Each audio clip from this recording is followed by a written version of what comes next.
Olá, como é bom ter você coladinho aqui com a gente. Hoje nós vamos falar sobre educação, a palavra base de toda a estrutura vital. É a educação que abre portas, que motiva, que influencia e que pode tornar a sua vida muito melhor. Mas será que todos têm acesso a esse caminho? A educação tem sido um direito alcançado pelos diversos níveis sociais? Pois é, esta é a nossa pauta de hoje.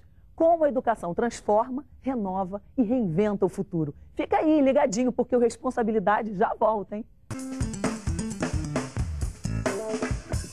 Estamos de volta com Responsabilidade, recebendo hoje o deputado estadual Cristino Áureo e o ex-prefeito de Nova Iguaçu, Lindbergh Farias. Que bom ter vocês aqui conosco. Que bom, Ótimo. Lindbergh.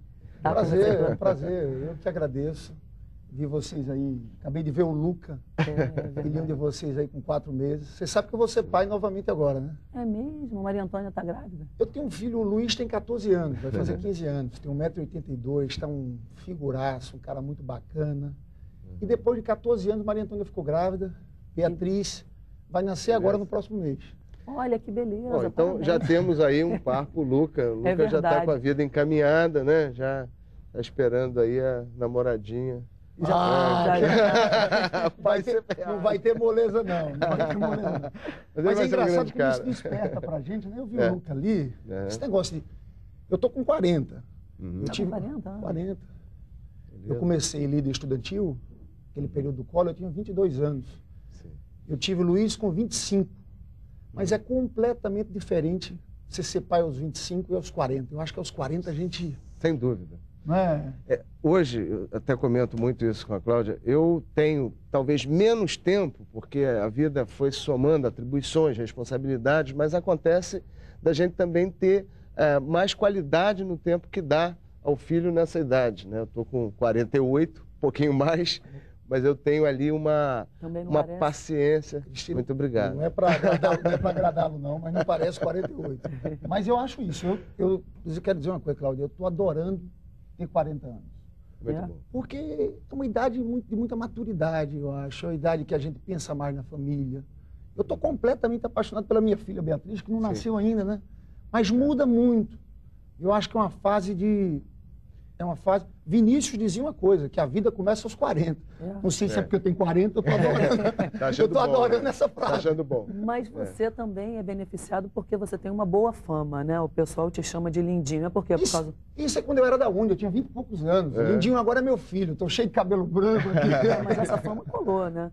Mas eu era muito garoto, foi no começo da minha trajetória, né? Mas é carinhoso, do jeito que falam. Lá em Nova Iguaçu tem gente que fala... Ô, seu lindinho, dono... Que bacana, que bom ter uma fama assim, né, Cristina? É muito porque, bom. Muito na bom. verdade, eu me lembro que quando você concorreu à prefeitura, era isso que rolava aí nos meios políticos. Foi um desafio enorme, né? Foi. Prefeitura, enfim. Eu tenho uma trajetória de muito tempo, né? Às vezes eu encontro pessoas na rua que dizem, você é jovem, mas eu te conheço há muito tempo. Sim. Né? Eu acho que é uma trajetória... A gente aprende uma coisa, viu, Cláudia? E eu sei disso. A gente só consegue avançar na política se a gente faz o trabalho direitinho. Se faz o trabalho certo, você caminha. É bom para as pessoas, é bom para a cidade. E você caminha e avança na política. Eu acho que eu tenho feito isso. Eu comecei com 14 anos. Né? Hoje o nosso tema, inclusive, aqui é educação. Mas eu comecei com 14 anos no movimento estudantil secundarista. Dá para ver pelo sotaque.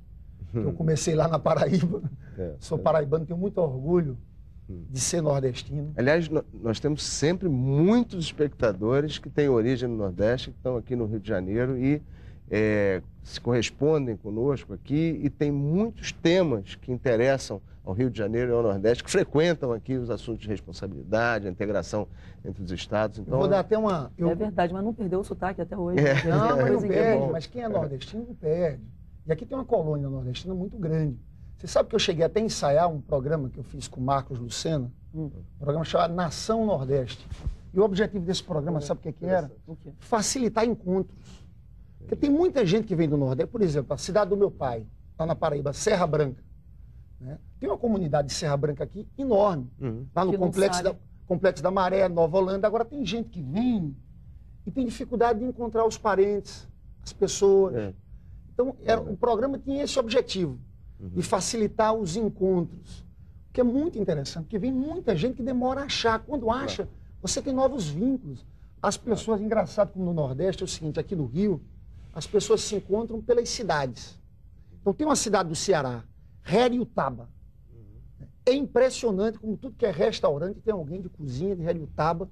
E você sabe que os nossos cozinheiros, que dizem, nossos restaurantes franceses, os cozinheiros franceses nossos são cearenses. É porque eu acho que se estabelece uma coisa muito salutar, que é uma rede de integração buscando a colocação dessas pessoas.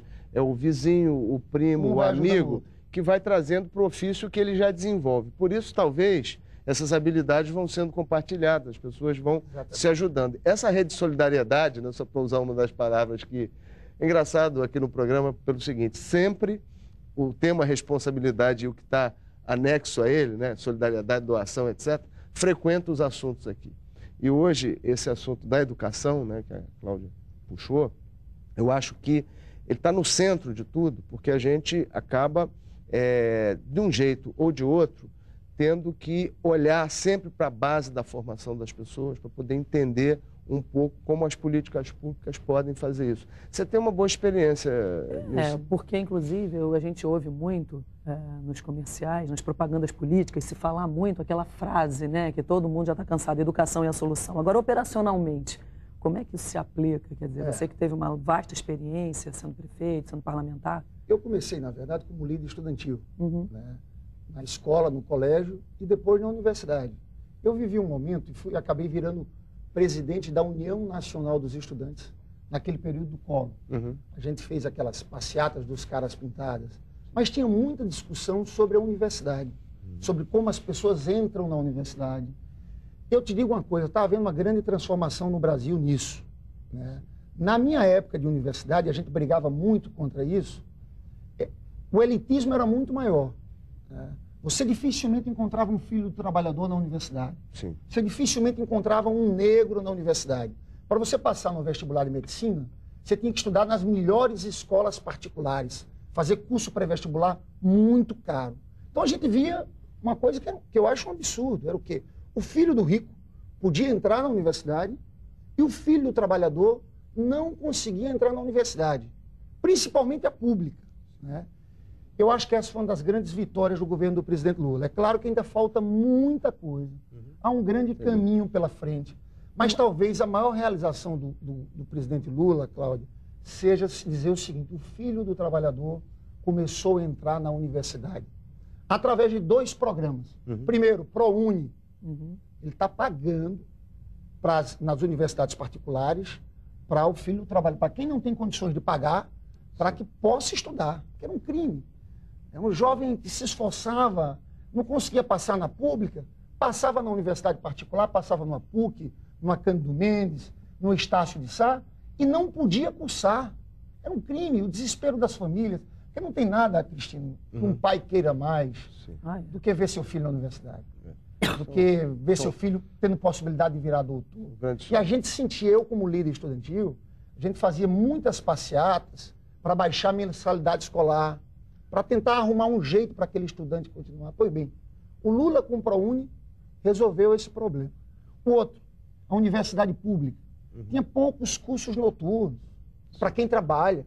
Então hoje, no governo do presidente Lula, dobrou as vagas nas universidades públicas. E tem essa história de cotas, que é uma coisa polêmica, mas que eu acho interessante, porque você está colocando quem antes estava fora, dentro da universidade.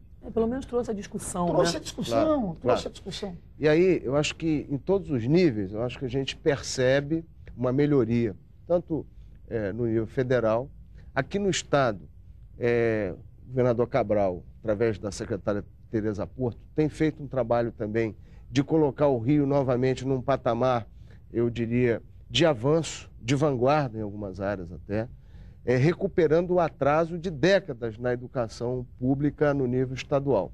Primeiro, concentrando mais esforços no chamado ensino médio.